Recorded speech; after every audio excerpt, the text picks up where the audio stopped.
Note कर लिए थे, ये सोचा था आज ये भी ना व्यक्त इशारे हम रिवाइज करेंगे, और इसमें से अगर एक भी उदाहरण कर लेंगे ना तो फिर बाबा की फुल ब्लेसिंग मिलेगी।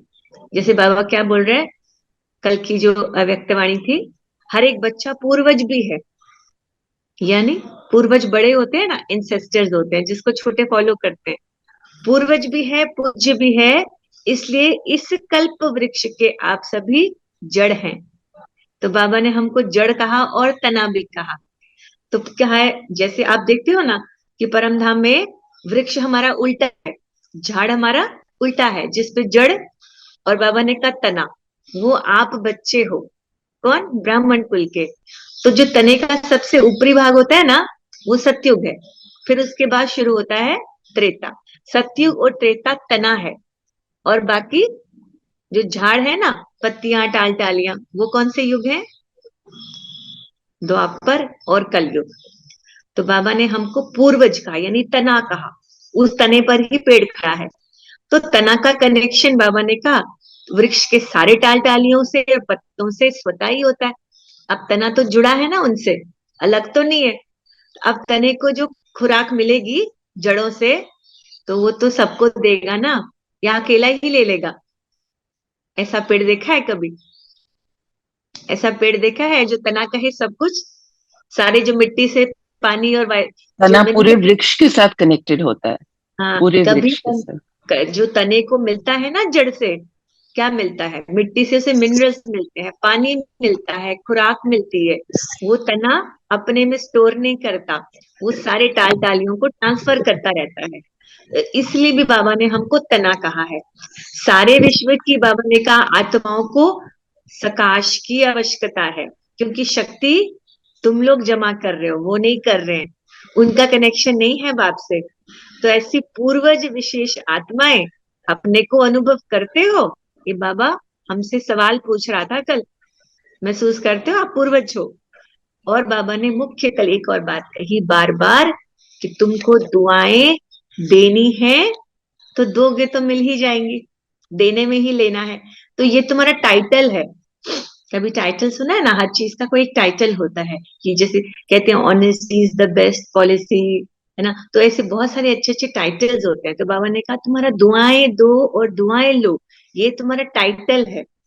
तो बाबा ने कहा अपोजिशन ही पोजीशन तक पहुंचाता है। यानी अपोजिशन किसकी हुई सबसे ज्यादा? कल बाबा ने ब्रह्मा कुछ बाबा बोला। की, हाँ ब्रह्मा सब, बाबा की ऑपोजिशन सब। क्योंकि अब तो हम सबको बना बनाया मिला, वो इज्जत कमाई हुई मिली किसके द्वारा? ब्रह्मा बाबा द्वारा और दादियों की तपस्या द्वारा। वो ब्रह्म कुमारी संस्था ने इज्जत कमा चुकी है। तो इसलिए तो अब हमको कोई शर्म की बात नहीं है बताना, अब तो गर्व है कि हम ब्रह्मा कुमारी से जुड़े हैं। तो इसलिए बाबा ने कहा ब्रह्मा बाबा के समय तो बिल्कुल ही नया ज्ञान था, बहुत अपोजिशन हुई। तो बाबा ने कहा फिर भी जिसकी अपोजिशन होती है पोजीशन भी उसकी होती है। होता है ना, बहुत ज्यादा क्रिटिसाइज किया गया, पर क्रिटिसाइज होने के बाद भी वो श्रेष्ठ पद पे पहुंच गया। तो बहुत ज्यादा अपोजिशन हुई तो भी कितनी बड़ी पोजीशन ब्रह्मा बाप की हुई। आप कहीं भी देखोगे शिव बाबा की जितनी भी पिक्चर्स हैं, मधुबन में कोई भी घर हो, ब्रह्मा बाबा के बिना नहीं है। बड़े बड़े मेडिटेशन हॉल्स में शिव बाबा से भी बड़ा तो ब्रह्मा दिखता है वहां पे सामने। तो कितनी बड़ी पोजीशन हो गई। तो बाबा ने कहा ये नहीं सोचना तुमको कि ये बदल जाएगा तो फिर ठीक हो जाएगा, इसको बदलना पड़ेगा। नहीं, ऐसा तुमको नहीं सोचना। क्या करना है? क्या करना है? बदलना नहीं है तो क्या करना है? स्वयं को बदलना। खुद को बदलना है। क्योंकि कमजोरी हमारे अंदर है कि हम उसकी कमजोरियों को देख रहे हैं। वो तो है कमजोर, उसके अंदर वीकनेस है, पर हमारे अंदर वीकनेस भी तो है ना, कि हम वो फील कर रहे हैं, हम वो देख रहे हैं। हमारे अंदर बुराइयां चुगने की आदत जो है, तो हमको वो बुराई चुगने की आदत दुख दे रही है, उसकी कमजोरी दुख नहीं दे रही है। हम वो चीज को ऑब्जर्व कर रहे हैं तो हम दुखी हो रहे हैं। हम ऑब्जर्व करना बंद कर देंगे तो हम दुखी होना बंद हो जाएंगे। और जब हम बदल जाएंगे, हम बहुत अच्छे हो जाएंगे, तो कोई कितना देर बुरा रहेगा? हमारी अच्छाइयों से कोई भी बदल जाएगा। इसलिए हमको खुद बदलना है, औरों को नहीं बदलना, वो खुद बदलेगा। और जैसे दूसरा दीदी, बाबा ने कल क्या, जैसे हंस कहते हैं ना कि वो सिर्फ मोती चुगता है, बगुला सिर्फ पत्थर चुगता है, तो हंस अगर बनेंगे तो किसी की भी कोई बुराई नहीं दिखाई देगी, सब में हाँ अच्छाई नजर आएंगी।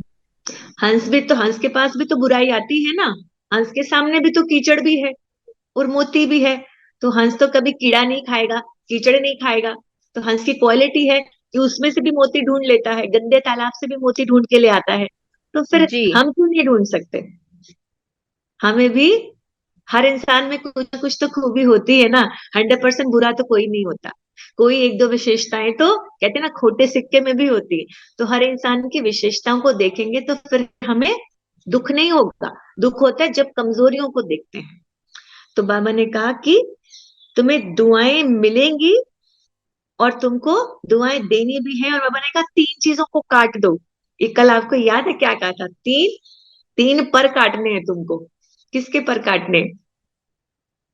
ये बड़ा इंटरेस्टिंग पॉइंट लगा कि तुमको 3 पर काटने हैं। जो तुमको 3 पर लगे हैं ना, वो 3 पर काटने हैं। नहीं याद है? पर चिंतन, पर दर्शन और पर संग, ये 3 परों को काट दो, बाबा ने कहा। क्योंकि ये जो 3 पर जुड़े हैं ना, ये तुमको उड़ने नहीं देते, इतने भारी हैं ये पर। क्या? पर चिंतन, किसी के बारे में सोचना, फिर उसकी कमजोरियां हम में आ जाती हैं। और प्रदर्शन, यानी इन आंखों से बस दूसरों को देखते रहो। दूसरों को देखते रहोगे तो बाप को कब देखोगे? तो दूसरों को देखे हुए या तो जेलस में आओगे, या फीलिंग में आओगे, या दुख में आओगे, क्योंकि हर इंसान इस समय दुख से भरा है। और पर संग, बाबा ने कहा पर संग से बचना है। ये पर संग तुम्हारा दुश्मन है। ये पर संगत तुम्हें धकेलती है कहाँ? पतन की ओर। तो ये पॉइंट से। और बाबा ने कहा कुछ भी हो जाए, कोई कितना भी बुरा हो, कोई कितना भी बुरा करे, पर तुमको क्या करना है? आप क्या कहोगे? इतना बुरा है, इतना दुआएं देनी है, शुभ भावना, शुभकामना। पॉइंट को कितनी बार रिपीट करना चाहिए? अब हमें तो कि ना दिल की डायरी में नोट कर लो कि बाबा ने कहा दीदी है आपने कोई तीसरा क्या बोला? पर चिंतन, पर दर्शन, प्रदर्शन और पर संग। पर पर संग। पर संग नहीं करना, यानी एक बाप के अलावा किसी का सच्चा संग नहीं है। या फिर ब्राह्मण आत्माएं जो आपको ज्ञान दे, उनका संग करना है। उसके अलावा संसार, जो फिर नास्तिक है, जो भगवान जानता ही नहीं है, उसका संग नहीं करना। जो आपको कहे थिएटर में चलो, यहाँ चलो, वहां चलो, वो क्या है? पर संग, जो ईश्वर से दूर कर दे। वो आपकी कमाई को लूट रहा है, इसलिए पर संग को हटा दो। न पर चिंतन, न पर दर्शन, न पर संग। और बाबा ने कुछ भी हो जाए पर दुआएं दो, चाहे कोई कैसा भी हो, दुआएं दो। क्यों? क्यों? क्योंकि आपकी दुआओं से वो आपके लिए भी अच्छा हो जाएगा। क्योंकि वो बुरा क्यों है? क्योंकि आपने भी कभी ना कभी उसके लिए बुरा किया है, तो वो वही लौटा रहा है जो आपने दिया है। तो फिर जब आप उसको ढेर सारी दुआएं दोगे, तो आपकी ओर से वो आत्मा शांत हो जाएगी, और आपकी दुआओं का खजाना उसे आपके लिए बहुत अच्छा बना देगा। इसलिए बाबा ने हमको ये विशेष समझाने दी कि तुम्हारे लिए कोई बुरा ना रहे और अधिक, तो तुम बदला लोगे, उससे तो और भी वो खराब हो जाएगा। पर दुआ दोगे तो धीरे धीरे उसका जो मैलापन है ना, वो स्वच्छता में बदल जाएगा। और बाबा ने एक और बात कही कल बहुत अच्छी, कि इसमें तो तुमको बहुत काल का अभ्यास ऐड करना है। मतलब दुआएं देने की प्रैक्टिस ना, बाबा ने कहा अभी से शुरू करनी, बात से नहीं करनी है कि मैं थोड़े टाइम के बाद करूं या धीरे धीरे करूं। कि बाबा ने कहा जितना लेट करते जाओगे उतना कम जमा होगा, और जितना अभी से शुरू करोगे तो ज्यादा ऐड हो जाएगा। ये भी क्लियर किया बाबा ने कि अच्छी बात में देरी काहे की। तो आज से शुरू कर दो, खूब सारी दुआएं देना सबको, तो ऐड करो तो बहुत काल का जमा होगा। और अंत में करने से जमा नहीं हो पाएगा, कितना ही जमा हो जाएगा। तो बाबा ने कहा संकल्पों में भी दुआओं के बदले और कुछ ना हो। मुंह से तो आप दुआ दो, और मन ही मन, मन ही मन, मन ही मन बुरा चले, और मन ही मन आपके उसके लिए मैल भावना हो, मन ही मन उसके लिए दुर्भावना हो, तो बाबा ने कहा मिक्स हो जाएगा, मिक्स हो जाएगा, वो असर नहीं करेगी दुआ तुम्हारी। तो संकल्पों में भी और कुछ ना हो, हिम्मत है तो बाबा कह रहे हाथ उठाओ। पूछा था ना कल बाबा ने, कल भरी सभा में बाबा ने हाथ उठवाया था ना, हिम्मत है तो हाथ उठाओ, कि संकल्पों में भी किसी के लिए, तुम्हारे लिए दुआओं के अलावा कुछ ना निकले। और बाबा ने कहा अगर ऐसा करोगे तो बाप तुमसे प्रॉमिस करता है पूरा साल एक्स्ट्रा मदद मिलेगी। सुना था ये कल? सुना था? नहीं दीदी, ये नहीं सुना। नहीं सुना। तो ये भी बाबा ने बोला बाप दादा तुमको एक्स्ट्रा मदद देंगे अगर तुम संकल्पों में भी दुआओं के अलावा कुछ नहीं दोगे। तुमको संकल्पों में भी दुआ देनी है, मुख से तो देनी ही है, तो मन से भी दुआएं देनी है। मदद देंगे, किसी को मदद भी देनी है जिसको जरूरत है, लेकिन दुआएं देंगे, मगर मिक्स नहीं करना, मन से कुछ और मुख से कुछ और, ऐसा नहीं करना। और बाबा ने कहा अटेंशन प्लीज, बोलते हैं ना किसी को कि ध्यान से सुनो, तो कल बाबा ने ये भी बोला था अटेंशन प्लीज, कि इस चीज पर अटेंशन रखो। तो हो गया कल का रिवाइज। क्या पॉइंट? अपोजिशन से ही पोजीशन मिलती है, हम तना है, पूरे वृक्ष को सकाश हमें ही देनी है, वो पावर हमारे पास है। और दुआएं देने और लेने के सिवा कुछ नहीं करना, क्योंकि दुआएं देना दुआएं लेना है, और संकल्पों में भी मिक्स नहीं होना चाहिए कि दुआओं के साथ कुछ और दुर्भावना ऐड हो गई, वो नहीं होना चाहिए। और मुझे किसी को नहीं बदलना, मुझे स्वयं को बदलना है। सिर्फ अपनी अपनी जो है मुझे उत्थान के लिए कार्य करना है, मुझे अपने आप को इम्प्रूव करना है, किसी को बार बार नहीं बोलना है। हम बदलेंगे तो हमें देखकर और बदल जाएंगे। ठीक है, तो आज के जो अब साकार वाणी है वो पढ़ते हैं। ठीक है।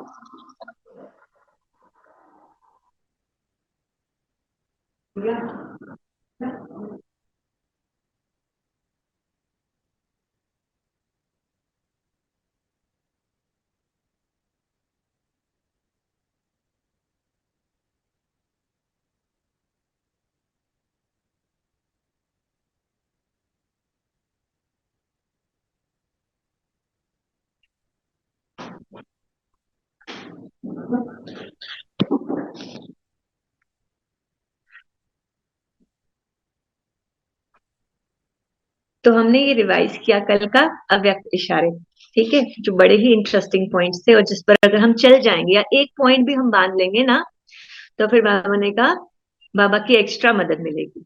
ठीक है, तो करें शुरू। तो आज के बाबा के साकार महावाक्य हैं 3 मार्च 2023 के।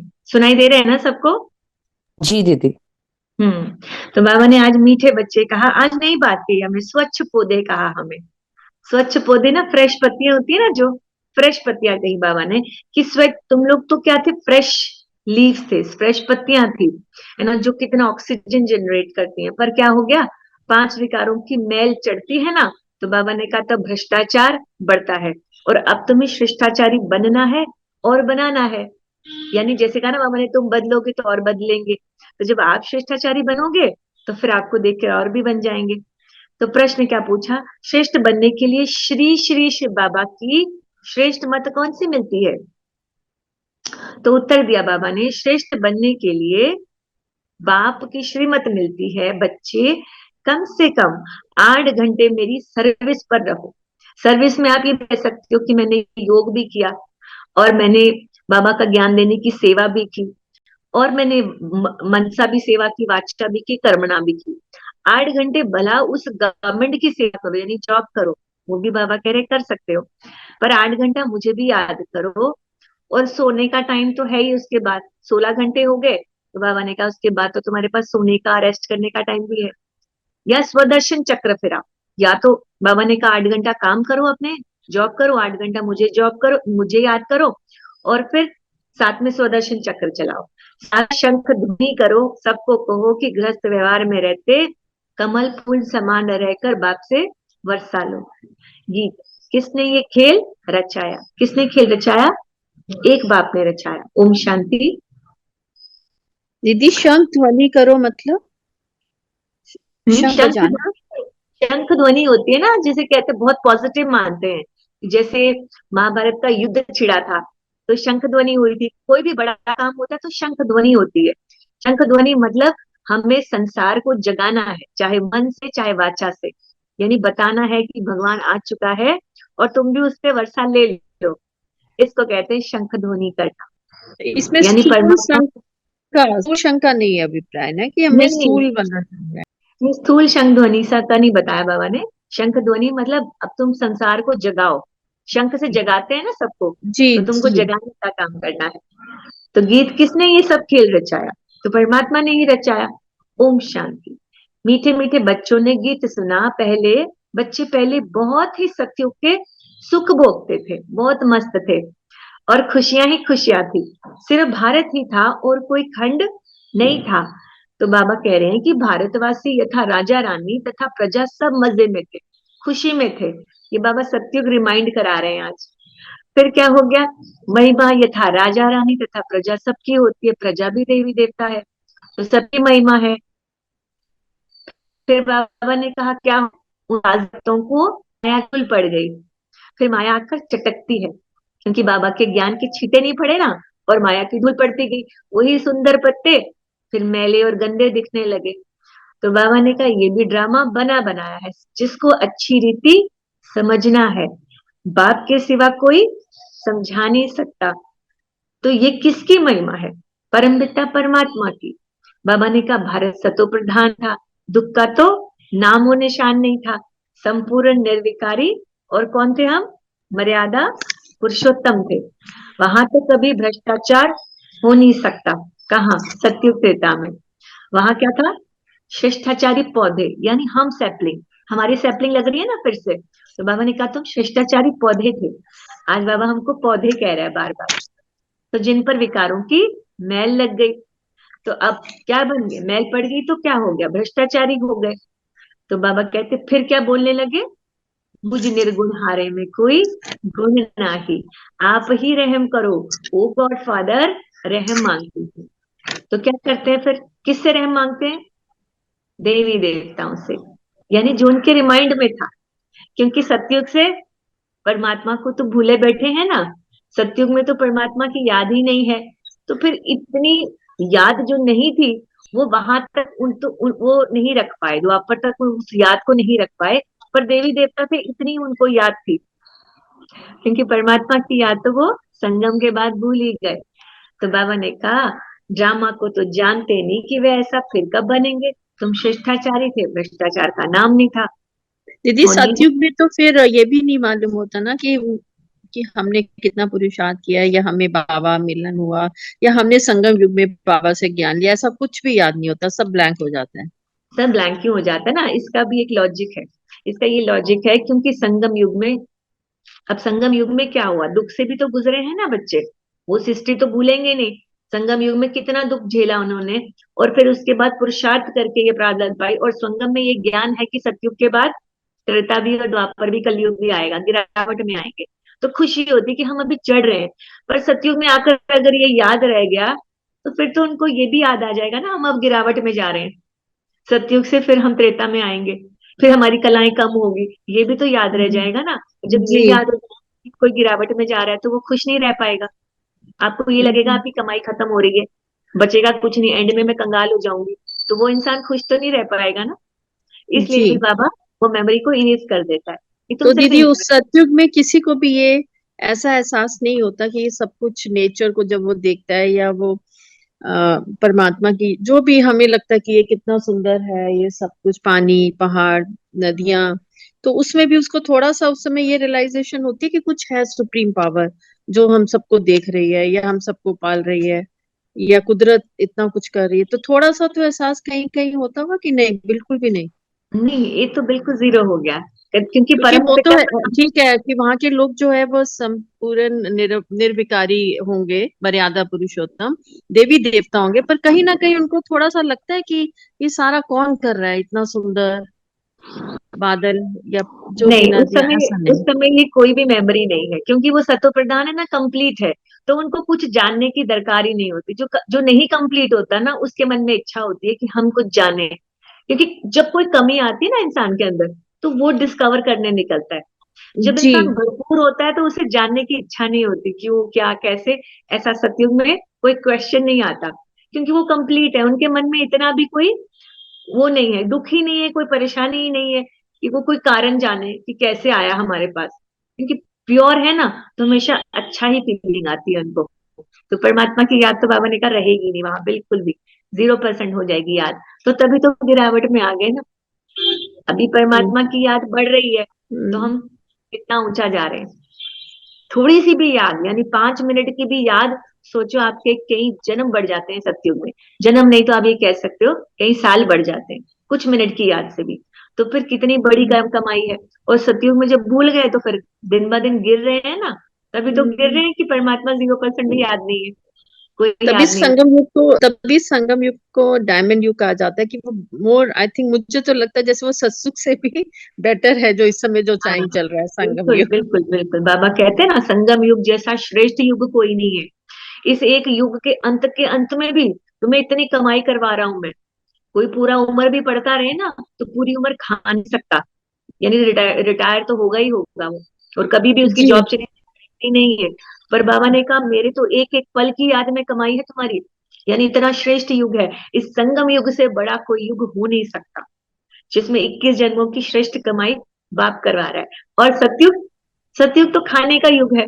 ये वहां तो हम्म, खाना खाओ पियो मौज करो, कुछ जानने की इच्छा ही नहीं है। किसी के मन में जी। फीलिंग नहीं आती है क्यों हुआ कैसा हुआ, क्योंकि भरपूर है।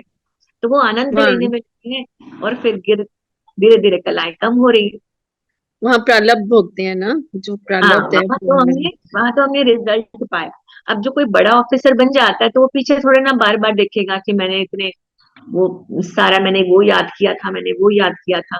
फिर तो वो उसका रिजल्ट देखेगा ना कि ऑफिसर बन के सीट पे बैठ जाएगा। तो बाबा ने कहा कुछ बड़े अच्छे ऊंट होते हैं प्लेन जैसे, और कुछ को तो डंडे लगते हैं चलाने के लिए। तो बराबर ये 5,000 पहले स्वर्ग था। तो क्रिश्चियन भी बाबा कह रहे हैं क्राइस्ट भी 3,000 साल पहले आया था, ये तुमको समझाना चाहिए, पर समझाते ही नहीं है। अभी तुम बच्चे जानते हैं बरोबर हम कौन थे, श्रेष्ठाचारी। और फिर यथा राजा रानी तथा प्रजा सब श्रेष्ठ थे, यानी प्रजा भी श्रेष्ठ थी क्योंकि प्रजा भी विकार मुक्त थी। जिसे कल बताया था ना कि प्रजा को भी अगर 4 फूलों की जरूरत है तो वो 5 नहीं उठाएगा। जैसे राजा के पास गया और राजा को कहा कि, या फिर कोई अपने फ्रेंड के पास गया, सेठ के पास गया कि मुझे ये चीज जरूरत है, तो वो कितना चाहिए ले लो, क्योंकि उसे भी पता है कि ये जरूरत से ज्यादा नहीं उठाएगा। और फिर बदले में वो भी कुछ ना कुछ उनके लिए लाएगा। यानी उस सतयुग में भी ना तोल मोल के कोई चीज लेन देन नहीं होती, सिर्फ इच्छा से और प्रेम से स्नेह स्नेह का आदान प्रदान होता है। तो यही इसलिए बाबा ने कहा कि वो वहां श्रेष्ठ है सब कुछ, प्रजा भी श्रेष्ठ है। प्रजा के अंदर लालच नहीं है, प्रजा भी अपने आप में खुश है। प्रजा को ये नहीं है, नौकर को ये नहीं मैं नौकर हूं, क्योंकि वो उसकी लिमिटेशन है। उसको वो उस फीलिंग में ही खुश है कि मैं नौकर, वही नौकर का तो नाम ही नहीं है, बट मैं हूं, मैं देवी देवता हूँ, ये खुशी है। परमपिता परमात्मा ब्रह्मा के मुख कमल से ब्राह्मण देवता और क्षत्रिय धर्म की स्थापना करते हैं। बाबा कह रहे दूसरा कोई धर्म वहां होता ही नहीं है। दोनों युग की एज तो 1250 वर्ष है। कौन, सतयुग और त्रेता की। सतयुग में दैवी राज्य और त्रेता में क्षत्रिय राज्य, यानी धनुष बाण दिखाते हैं ना श्री राम के कंधे पर, तो सूर्यवंशी और चंद्रवंशी। तो बाबा ने कहा ये राजधानी किसने स्थापन की, क्या ऐसे कहेंगे कि चंद्रवंशी राजधानी राम ने स्थापित की या सूर्यवंशी राजधानी लक्ष्मी नारायण ने स्थापन की? नहीं, दोनों ही स्थापन करने वाला कौन है? दोनों राजधानी किसने बनाई? शिव बाबा। शिव बाबा ने स्थापना की है। हमें तो उसने रहने भेजा है वहां पर, हमने नहीं बनाया सतयुग त्रेता युग। हमने सिर्फ क्या किया, बाबा को उंगली दी है अपनी, वो आया तो हमने बताया ना उसने सतयुग त्रेता दीदी, अभी। हम्म, आज आज मुरली में ये भी था ना कि ये सारी जो है मन घड़त कथाएं हैं, क्योंकि हाँ रावण को उन्होंने त्रेता में दिखा दिया, जबकि त्रेता में भी कोई इतना नहीं होता विकार। और जो कृष्ण है उसको द्वापर में दिखा दिया। कृष्ण तो सतयुग में हुआ, द्वापर में तो हुआ ही नहीं पैदा। और राम को जो बताया कि वो राम को त्रेता में दिखाया नेचुरली इन्होंने, जो आज जो हमारी पुरानी हिस्ट्री है। पर मेन जो था कि उसमें एक हिरण्यकश्यप था, उसको सतयुग में दिखा दिया। आज मुरली में ये भी आया था। तो तो, हिरण्यकश्यप सतयुग में हो ही नहीं सकता, क्योंकि वो तो बहुत ही क्रूर तो बाबा ने कहा जब राजधानी होती है ना स्वर्ग की, स्वर्ग में तो कोई नर्क की चीज हो ही नहीं सकती, स्वर्ग में कहते हैं देवता और असुरों की लड़ाई हुई। असुरों की है, झूठ नहीं है, पर ये कलयुग में होती है। कलयुग में भी कहाँ, सतयुग में, जब हमारे अंदर का जो रावण है और राम है, वो अभी तक क्या था, रावण ज्यादा प्रबल था और राम को क्या किया था, हमने दबा दिया था। तो क्या हो गया, जब राम जागृत हो गया तो फिर लगे हम युद्ध करने रावण से। जी तो लड़ाई अभी है अपन अंदर के असुरों से। हमारा अंदर का जो दैवी गुण है वो लड़ रहा है, दैवी गुणों की असुरी गुणों से लड़ाई हो रही है। जबकि ये नहीं कह सकते कि उस स्थूल में कोई ऐसे दो आदमी होंगे जो लड़ रहे होंगे, क्योंकि सत्युग त्रेता में तो कोई असुर होता ही नहीं है। ठीक है, तो उनको तो बाबा ने कहा ये देवता कैसे करता हूँ, ये ज्ञान सब भूल जाएंगे। द्वापर में इतने धर्म आए, वो कोई नहीं भूलता। क्यों नहीं भूलता, क्योंकि कलयुग तो अभी तो होकर गया ना द्वापर, तो वो तो कोई नहीं भूलेगा इतने धर्म होके आए। पर परमात्मा ने इतना स्थापित किया, ये सब भूल गए। इस्लामी बोधी इतने हो गए, फिर भी आपस में लड़ते रहते हैं। तुम जानते हो बाबा कैसे कुछ करके अपने आप को छुपा लेता है, यानी इतना निरहंकारी कि सारा कुछ उसने किया, पूरी दुनिया उसने बनाई, यानी इतना सुंदर वैकुंठ बनाया, और फिर अपनी पूजा भी नहीं कराता। यानी लास्ट में भी आया तो अहंकार है क्या, वो बोलता है मेरे पे छुओ, मुझे कपड़े पहनाओ, परिक्रमा करो, मेरे लिए व्रत रखो, मेरे लिए भी कष्ट सहो, कभी नहीं कहता। वो कष्ट देने नहीं आया, कष्ट दूर करने आया है। तो स्वर्ग उनको माया कर चढ़ बन गए, क्योंकि भगवान को भूल गए। जब माँ बाप को कोई भूल जाए तो कोई आकर उसको उल्टी सुल्टी पटा लेगा। कहते ना, ये तो अनाथ को तो पालेगा, जिसके सरपरस्त नहीं होते ना, उसको वो जमीन क्या हो जाती है, बंजर हो जाती है। तो इसलिए हम बिना बाप के हो गए, तो फिर माया आकर हमारी माँ बाप बन गई।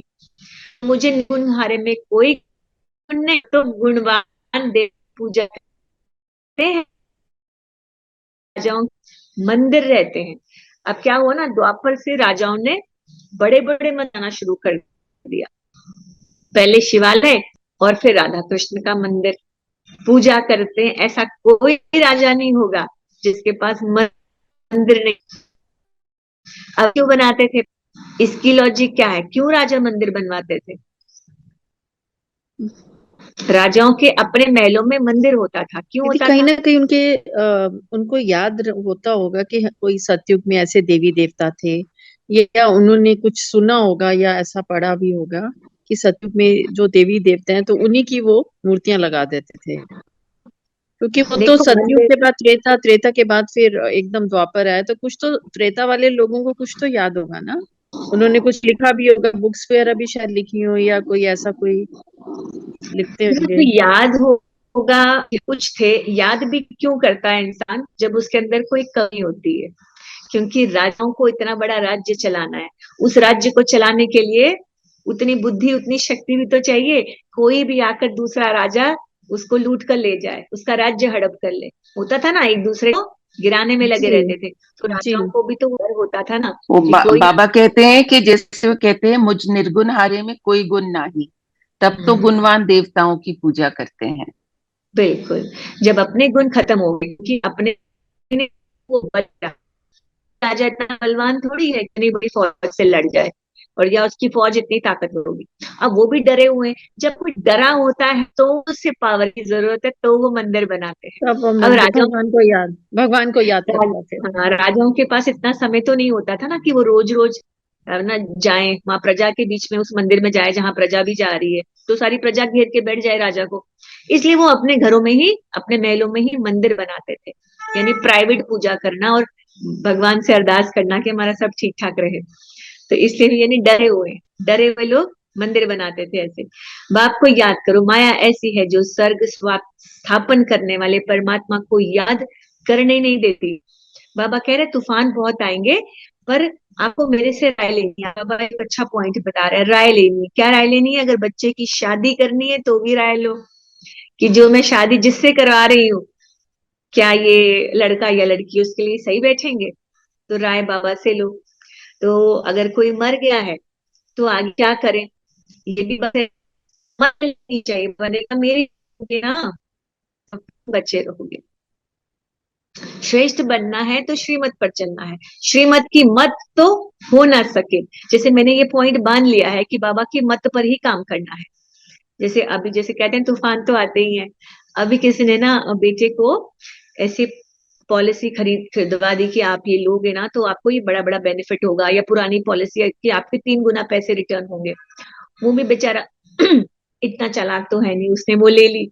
और उसके बाद वो एक एक महीना करके ना ऐसे ऐसे उसको टरकाने लगा, अभी 1 महीने बाद मिलेगी, महीने बाद मिलेगी।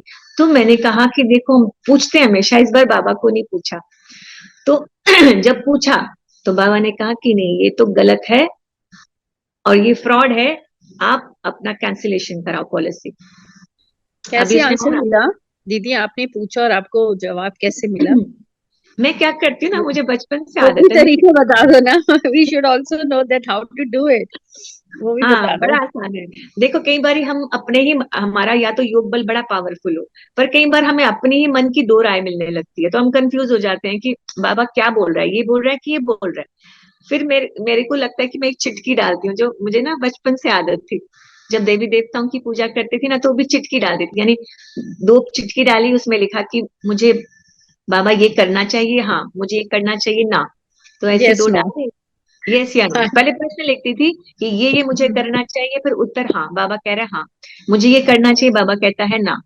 तो फिर वो चुटकी ऐसे मरोड़ के ना, ऐसे फिर एक गीत पे ना बड़ा पावरफुल योग किया, और फिर बाबा के आगे छोड़ दिया। और फिर ये सोचा कि जो ये इनमें से चिटकी बाबा के करीब जाएगी ना वो सच होगा, या मेरी दिव्य दृष्टि जिस जिस पर ज्यादा टेंशन देगी वो होगा। तो फिर उसके बाद ना, तो मेरी दिव्य दृष्टि या बाबा के पास जो चली गई, ऐसा मुझे जो स्ट्रॉन्ग फीलिंग आती है मैं उठाती हूँ, और आप यकीन मानोगे वो एक्यूरेट होता है आंसर। आप पर ये तीनों में होता है से कि एक उठाते हैं, देन यू हाँ, पिक द वन। हाँ ओके बिना ओके। के वन। और जो मुझे बाबा जैसे उस समय बुद्धि देते हैं कि ये सही है, या जो ज्यादा चली गई, जिस जहां मैं पूजा करती हूँ या जहां मैं भोग लगाती हूँ, तो वो मैंने देखा है कि वो बहुत बार एक्यूरेट आंसर मिलते हैं, क्योंकि मैं बोलती हूँ बाबा आपने बोला है, मेरी मर्जी से चलो, तो अब आप गाइड करो हम क्या करें। तो बड़ी बार ये जो होता है कि बड़ी बार नहीं करेक्ट हमेशा, पर ये है कि करेक्ट। फिर बार, हाँ बार बार नहीं पूछो फिर हाँ, वो ये क्या हो भी हर जाता चीज को पूछना शुरू कर दो। है, अरे बिल्कुल, ये इसको तो योग कहते हैं। आप पूछोगे ना बाबा से, ये भी योग है, बाबा खुश होता है कि मेरे से पूछ के चलते हैं। तो और फिर हम अपने माथे पे क्यों भार ले भाई, हम सोचते रहे यार क्या कर रहे हैं, हम क्या कर रहे हैं, फिर गलती करके पछताएं, फिर योग नहीं लगे। इससे अच्छा पूछो, वो भी योग है, पूछना भी तो योग है ना, बाबा से जुड़े हुए हैं, और बाबा को भी अच्छा लगता है मेरे बच्चे मेरे से पूछते हैं। तो अब पता है हम कितने बड़े फ्रॉड से बच गए ऐसे बाबा से पूछने के कारण। अगर वो हम कैंसिल नहीं कराते तो फिर सीधा सीधा हमारा बहुत बड़ा नुकसान हो जाता। इसलिए बाबा का हम कितना थैंक्स करें कि वो हमें मतलब हर कदम पे बचा रहे। जैसे बाबा कहते हैं 8 घंटे नौकरी करो, 8 घंटे मुझे याद भी करो। तुमने कितनी भूल की है, ये ड्रामा में नूर है। तो बाबा ने कहा बाहर निकलो, अब गलतियां छोड़ो। परंतु बच्चे ऐसे बाप को भूल जाते हैं। माया रावण का राज्य कैसे चलता है कोई नहीं जानता। रावण का बुत जलाते हैं ना, क्यों जलाते हैं, पीछे रिवाज है, खुद ही रावण है अंदर, फिर भी बाहर के रावण को जला रहे हैं। तो बाबा कहते हैं आगे 10 फुट का बनाते थे, फिर 15 फुट, फिर 50 फुट, यानी दिन ब दिन रावण बड़ा ही होता जा रहा है, छोटा नहीं हो रहा रावण। हर बार जला रहे हैं तो जल जाना चाहिए ना, पर रावण तो हर किसी के अंदर बड़ा हो रहा है। तो पर इसलिए साथ में ये भी कह रहे थे बुद्धा की भी बड़ी बड़ी है, पर वो तो बुरे नहीं थे ना। हाँ, मतलब जो जला रहा है उसको तो नहीं अपनी भी चेकिंग करनी चाहिए ना कि उसके अंदर रावण नहीं है क्या। नहीं नहीं, बुद्धा की भी कह रही थी ना सिस्टर के बहुत बड़ी बड़ी मूर्ति हैं, तो हम्म। उनकी उन्होंने तो कुछ बुरा कर्म नहीं किया, उनकी क्यों बड़ी करते जा रहे हाँ, तो बाबा जी बोल रहे हैं कि रावण का फुट भी ना दिन ब दिन हर साल बढ़ते ही जा रहा है, एकदम छत जितना लंबा बना देते हैं। बुद्ध का भी बड़ा चित्र बना रहे हैं। बाबा पूछ रहे हैं इतना बड़ा बुद्ध होता है क्या। सतयुग में भी बाबा ने कहा मैक्सिमम हाइट तो 6 फुट होती है, लक्ष्मी नारायण 6 फुट के होंगे। ऐसा नहीं कि ऐसा नहीं वहां आयु बड़ी होती तो इसलिए बड़े बड़े इंसान हो जाते, इतना बड़ा इंसान कैसा लगेगा, है ना, दैत्य जैसा लगता है। कोई कहे 10 फुट का आदमी तो कैसा लगेगा वो। तो इसलिए बाबा ने कहा ना मैक्सिमम 6 फुट के होते हैं वहां पे। मनुष्य मनुष्य नहीं, जैसे अभी देखते हैं ना, अभी बाबा ने कहा वैरायटी है, मनुष्य में क्या वैरायटी ना, एक जैसी चाहे नैनक्श होते हैं सबके सेम, पर रंग किसी का काला, किसी की आंखें छोटी, किसी की बड़ी, किसी की नाक मोटी, है ना। तो ऐसे क्या होता है, किसी के बाल काले, किसी के भूरे। तो यानी वैरायटी है। भारत में सुंदर भी थे, और अब क्या हो गए सब, आत्मा काली हो गई तो खुद भी काले हो गए। तो सुंदर बनाने वाला एक बाप है, वह हसीन मुसाफिर है, वह तुमसे बात कर रहा है, उनको भूलना नहीं चाहिए। तो बाबा कह रहे हैं इनको साकार को, यानी ब्रह्मा बाबा को चाहे भूल भी जाओ, हमेशा समझो बाबा हम सजनियों को खूबसूरत क्या बना रहा है, परी ज्यादा बना रहा है। कहते थे ना एक तालाब में डुबकी लगाओ तो परी बन जाते हैं। तो बाबा ने कहा कि अभी तो नर्क की परी हो ना, बल कितना भी फैशन करो, पाउडर आदि लगावे, फिर भी वो परी तो नर्क की परी है। तो तुम क्या हुआ, अभी तो आर्टिफिशियल हो गया ना, कोई इंसान इतना मतलब कोई देखे ना कि कोई पहचान नहीं सकता, मेकअप करके क्या से क्या बना देते हैं, है ना, पूरा शक्ल ही बदल देते हैं। तो कोई से भी पूछो ये स्वर्ग है व नर्क है, कहते हैं साहूकारों के लिए स्वर्ग है।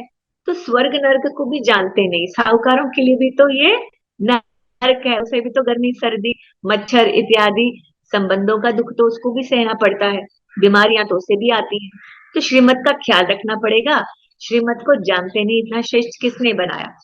तो बाबा ने कहा कि अब तुम जानते हो, जरूर बाप ने इसमें ब्रह्मा में प्रवेश किया, उनको माता कहेंगे, किसको, ब्रह्मा को। यहाँ तुम समझते हो हम प्रजापिता ब्रह्मा की मुख वंशावली, क्योंकि उनके मुख से बने हम, और शिव बाबा के पोतरे पोत्रियां हैं, तो बाप के भी नाम है।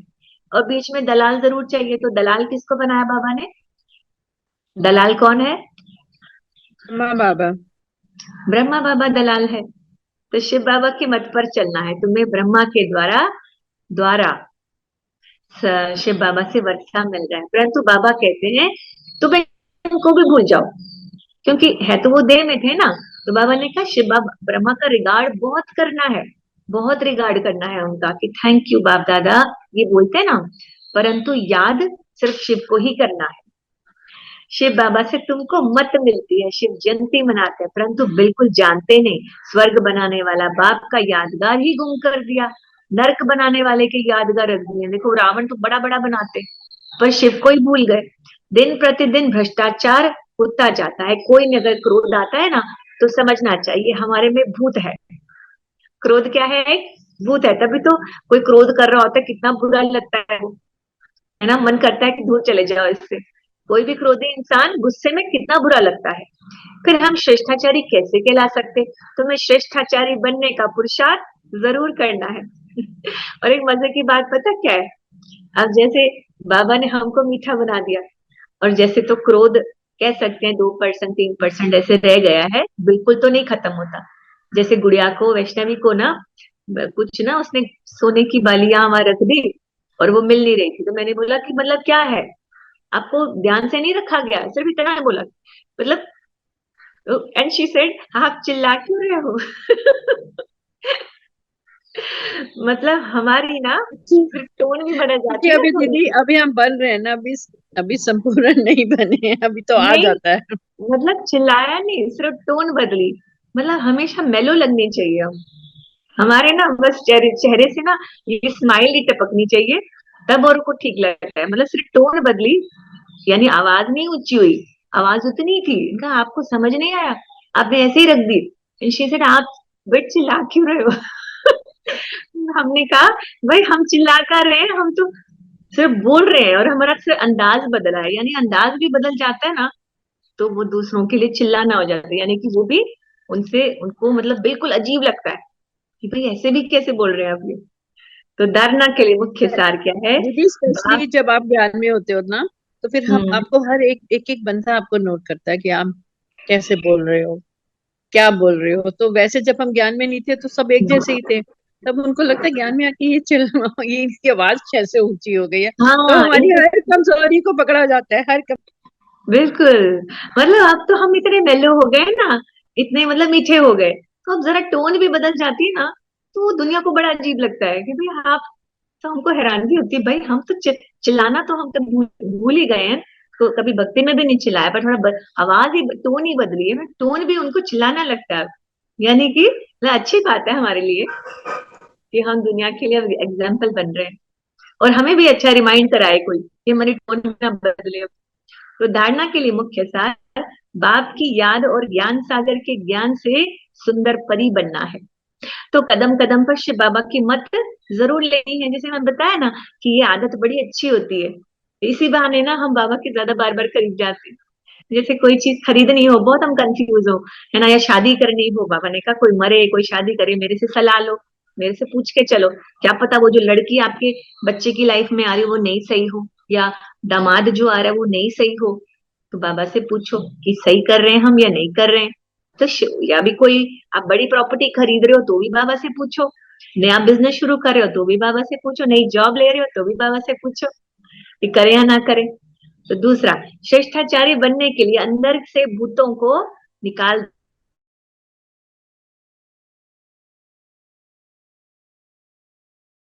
वरदान, समस्या रूपी पहाड़ को, अब समस्या तो पहाड़ ही लगती है ना, चाहे छोटी भी हो, समस्या रूपी पहाड़ को उड़ती कला द्वारा सेकंड में पार करने वाले सहज पुरुषार्थी भव। जब आपको उड़ने की कला आ गई तो क्या पहाड़ कहता है ना, एक सेकंड में उड़ के पार चले गए। तो बाबा ने कहा समस्या रूपी पहाड़ को उड़ती कला में पार करने वाले सहज पुरुषार्थी भव। आज स्लोगन क्या दिया बाबा ने, जो सबका आदर करते हैं वही आदर्श मूर्त बनते हैं। यानी अपने से छोटे बड़े सबका रिगार्ड करना है, सबकी भावनाओं को समझना है, चाहे कोई गलत भी कह रहा है तो भी उसकी बात सुनो, सुनो और फिर बाद में अपनी राय दो। ऐसे नहीं कि पहले ही खारिज कर दो उसकी बात को। तो सबको क्या देना है, रिगार्ड देना है। ठीक है, और कुछ आज के मेन पॉइंट सबको याद होंगे, आज बाबा ने क्या क्या बताया, क्या बोला बाबा ने, कोई एक पॉइंट दो पॉइंट वो भी याद रख लें। अच्छा, कल अव्यक्त मुरली के लिए बाबा ने क्या समझानी दी, वो याद है किसी को? मुरली में कुछ तो नहीं? बाबा ने कहा हमको क्या करना है, पर चिंतन, पर दर्शन, पर संग, ये तीनों चीजें हमको छोड़नी है, जो हमारी कल की अव्यक्त मुरली थी बाबा की, बाबा मिलन की। तो ये तीन चीजें भी अगर हम ध्यान में रखें तो काफी हद तक हमारे को फर्क पड़ सकता है। और मेन मुख्य बाबा ने एक बार बार कहा, अटेंशन प्लीज। अटेंशन किसने खिंचवाया? क्या हुआ? मन से दुआएं देना है, क्या नाम है आपका? कुमकुम चौधरी। क्या? कुमकुम चौधरी। मन से दुआएं देनी है दीदी। और बाबा ने कहा संकल्पों में भी मिक्स नहीं होना चाहिए, यानी ना, आपको मनसा वाचा कर्मणा, मनसा वाचा कर्मणा में भी कभी ये कुछ नहीं आना। हाँ, यानी दुआएं देनी है तो दिल से दो, ये नहीं कि मन में कुछ और मुंह में कुछ और, यानी बाबा ने मन में भी अगर तुम्हारे दुआओं के सिवा कुछ ना निकले ना, तो बाबा ने कहा पूरा साल में तुमको एक्स्ट्रा मदद दूंगा। कि मुख से दुआएं निकले, धुआं नहीं। मन मुख से तो निकले, बाबा ने कहा संकल्पों में भी धुआं निकलनी चाहिए, मतलब मन भी आपका निर्मल पावन होना चाहिए, मन से भी दुआ दो। कोई बुरा भी कर रहा है ना, जा तेरा भला हो, है ना। पहले तो मतलब जैसे अभी किसी ने फ्रॉड कोई कर रहा था तो मेरे को अंदर थोड़ा सा आया कि मतलब ये तो फ्रॉड हुआ, ऐसे आया एक सेकंड के लिए। पर कल जब बाबा ने कहा कि नहीं तुमको दुआ देनी है, तो तब से फिर मैंने भी उसको दुआ दी, चल तुम्हारा भी कल्याण ही हो जिस कारण भी तुम कर रहे हो तुम्हारी इच्छाएं पूरी हो। यानी कि बाबा ने कहा कोई कैसा भी कर रहा है तो उसको क्या ही दो, दुआएं के सिवा कुछ ना दो, तो बाबा मदद करेंगे। और हम कौन है, तना है, पूरे वृक्ष को हमें ही पालना है। ठीक है, अभी हम एक बहुत सुंदर गीत पे योग करेंगे। ठीक है, किस पे? आज बाबा को ना हम क्या करते हैं, शिकायतें तो सब करते हैं, आज शुक्रिया करें, सब शुक्रिया करें बाबा को। जी जी दीदी जी। आवाज आ रही है ना सबको? जी जी। आपकी बलिहारी प्रभु, आपकी बलिहारी।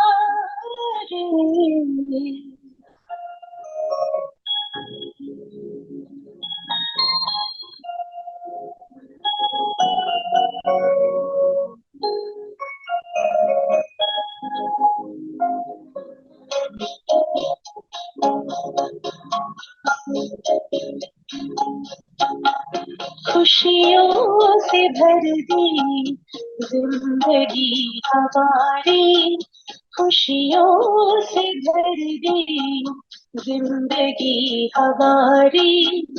आपकी बलिहारी प्रभु, आपकी बलिहारी, आश पूरी कर दी आपने हमारी आश पूरी कर दी, आपने हमारी, आपके आभारी, हम आपके आभारी, खुशियों से भर दी जिंदगी हमारी।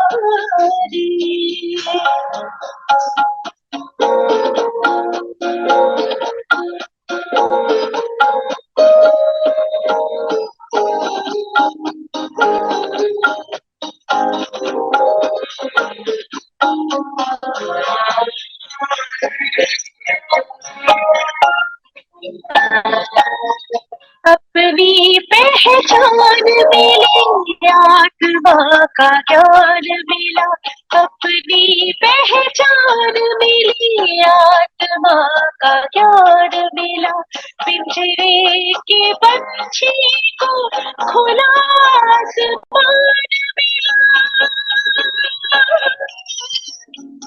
पिंजरे के पंछी को खुला आसमान मिला, खुला आसमान मिला,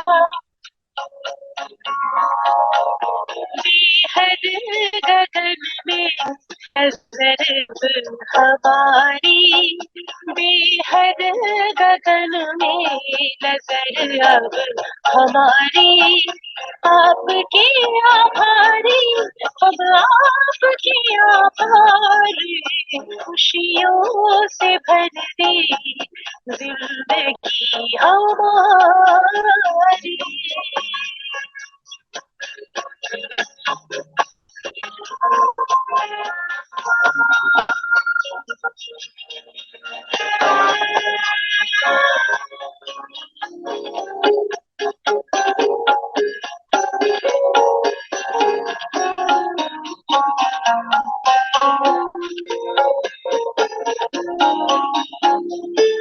नजर से निहाल करके नैनों का नूर किया, नजर से निहाल करके नैनों का नूर किया, पलकों पे बिठा करके हर गम से दूर किया, पलकों पे बिठा करके हर गम से दूर किया, हर गम से दूर किया, आपने सवार दी सृष्टि सारी, आपने सवार दी सृष्टि सारी, आपके आभारी, हम आपके आभारी, खुशियों से भर दी जिंदगी हमारी, खुशियों से भर दी जिंदगी हमारी, आपकी बलिहारी, प्रभु आपकी बलिहारी, आश पूरी कर दी आपने हमारी, आश पूरी कर दी आपने हमारी, आपके आभारी, हम आपके आभारी, खुशियों से भर दी जिंदगी हमारी।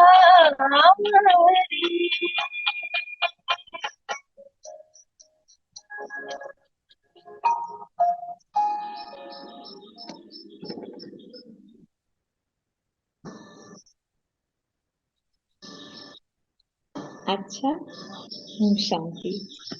ओम शांति शांति दीदी। Om Shanti. Thank thank you so you. Much. Thank you so Thank much.